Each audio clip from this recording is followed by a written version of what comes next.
నిర్మల్ జిల్లా ముధోల్ మండలంలో తమ 18 డిమాండ్లు నెరవేర్చాలని డిమాండ్ చేస్తూ తహసీల్దార్కు వినతి పత్రం అందించారు ఆశా వర్కర్లు.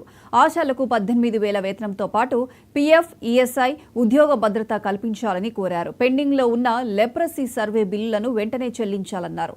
తమ డిమాండ్లను నెరవేర్చకపోతే ఈ నెల 24 నుంచి చెలో హైదరాబాద్ కార్యక్రమం చేపడతామని హెచ్చరించారు ఆశా వర్కర్లు. 2006 నుంచి చేస్తున్నా. ఇప్పటికీ మాది 18 సంవత్సరాలు అయిపోయింది. కానీ మాకు పారితోషికాలు ఇస్తున్నారు, కనీస వేతనం ఇస్తలేరు.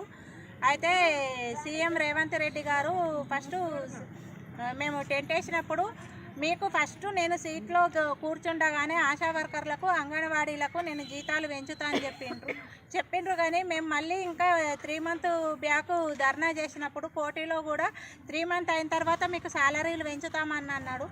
కానీ ఈ అసెంబ్లీ సమావేశాలలో అయినా కానీ ఆయన మమ్మల్ని గుర్తుంచుకొని శాలరీలు పెంచుతేనే బాగుంటుంది. లేదంటే మేము ఇప్పుడు 24వ డేట్ రోజు మళ్ళీ చెలో హైదరాబాద్ పెట్టినాము, 19వ డేట్ రోజు కలెక్టర్ ఆఫీస్కు పోతున్నాము.